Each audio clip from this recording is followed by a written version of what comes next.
Hey, this is James Francis and welcome to this quick amateur looking video. I'm just wrapping up for the day here at the James Francis office, and I just wanted to record this quick video for you because I've had a lot of questions from people lately asking, James, I have got this many leads or subscribers or opt-ins, whatever you want to call them, and I have yet to make any sales, and is this bad, is this good? So people just generally need more information about what to expect from their sales funnel and the individual parts and sections and elements of your sales funnel. Okay, so the first part of your sales funnel where the major conversion event happens is when people land on your squeeze page and decide whether to opt in or not. Okay, now usually you need to have roughly between a 30 and a 50% opt-in rate in most niches. Now some niches will have much lower opt-in rates, but that is completely fine because the traffic is a lot cheaper as well. Okay, so you may find that your opt-in rate is very low, but that doesn't matter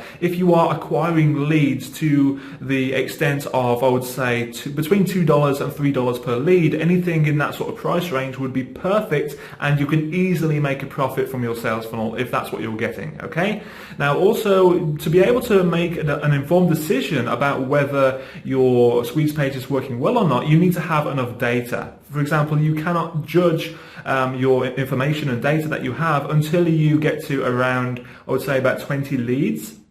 That will give you enough data for you to determine if what you're looking at is actually true or if it's just something which has happened in the short term, because it could have happened in like 2 days or so, which could have been a weekend, which may show different results than a weekday. So it's not reliable data until you get around 20 leads into your sales funnel, and that's when you can determine if the squeeze page opt-in rate is actually your opt-in rate, which will be roughly correct in the long term. Okay, so you need roughly 20 leads to determine your true opt-in rate. Okay, also once people have opted in and checked out your free content video or PDF or whatever you're giving them away for free in exchange for them opting into your list, you need roughly, I would say, about 50 leads or so viewing that free content to determine what your click-through rate to your paid offer is. Okay, so let's say, for example, 50 people opted into your list and then 25 of those viewed your paid offer.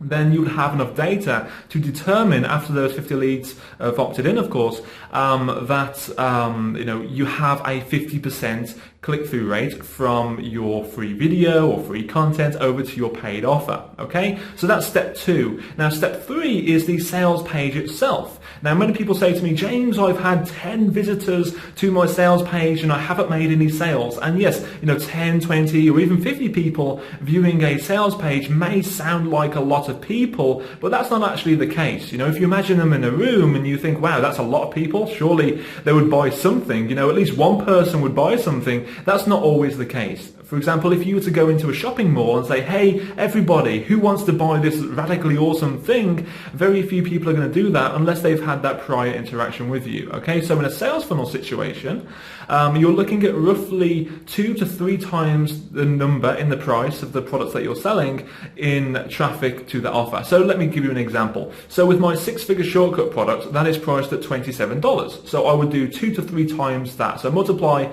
27 by 2 or 3 times, which would be $54 people to 81 people to view that paid offer before I would usually make a sale. Okay, so you need roughly 2 to 3 times the price of the offer in people to make a sale, and then all of the profit is made on the back end of that. So the upsells, the downsells, the cross sells, the offers that you have in your follow-up sequence, also in your high ticket sequence as well if you are selling high ticket products and programs, and so on. So usually you need roughly 2 to 3 times the price point of the offer that you're selling in people to make the first sale, and then after that, the more volume of people that you have viewing that offer, the more chance you have of making a sale. So if you are currently selling, let's say, a product's priced at $50, you would need around sort of 150 people, let's say between 100 people, which is 2 times, and 150 people, which is 3 times of that price point, to make a sale of the offer. Do you see how that works?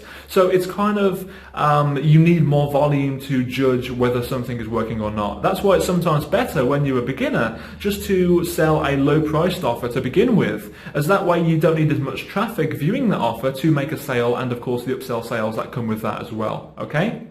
So hopefully that's helped you get get a more reliable expectation in your business, because many beginners come to me and say, James, what should I expect? So hopefully this video has helped you. If it has helped you, feel free to comment below this video in the comment section. Just let me know what you think. If you've not gotten the results which you would have liked by now, then it's either down to two things. Firstly, thing number one is it's usually down to your sales funnel not being set up in the correct way. Okay, because it needs to be set up in such a way that not only sells what you're trying to sell, but also creates a relationship with your prospects as well. Okay, it isn't just about selling everything to them, that you can. It's also about building a relationship first, and then asking for something in return, which is of course for their attention to check out your paid offer that you want to sell them. Of course, helping them when they do buy that valuable offer, right? And the second reason why it may not be working so well is because you haven't gotten a volume, and you may have things structured in the right way, but they may need tweaking slightly, because it's very rare that you will set up a sales funnel and everything works out perfectly fine the first time around. I actually spent the last 6 years or so getting my sales funnel and over $500,000 in advertising just to get my sales funnel to a decent level where I can now make a 500% return on investment from my advertising. So in other words, if I invest $1 into my advertising, I usually get around $3 to $5 back out again. Okay, and that's within 30 days, 30 to 60 days or so. Okay. So hopefully that helps as well. If you don't want to go through the struggles of several years and lots of ad spend to get your sales funnel to the right point, which it needs to be at to make that kind of ROI, I actually have a great offer for you tomorrow if you want to check that out, of course. Just keep an eye on your email inbox, because I am reopening my Digital Prosperity Partners program to a select few people that I choose, okay? And it will be by application only, because I am very picky with who I work with and these sorts of things. But if you are struggling to make a profit with your sales funnel, if you've tried implementing stuff and it just hasn't worked out for you so far, and you don't really want to invest the several months, even years of your time and lots of advertising spend to get that right and tweak and improve things to the level they need to be, then go ahead and apply, and we can have just a short chat about whether it's for you or not for you. And if it's not for you, we'll give you pointers about what to do as well. Okay, but look out for the email all about that tomorrow, and I'll explain everything for you then. If you are not interested in that for whatever reason, that's also completely fine, and I hope you've enjoyed this video. Either way, let me know in the comment section below this video if you have any questions. I'll be glad to help in any kind of way, and I'll look forward to speaking to you very soon. Have a great day. Bye bye.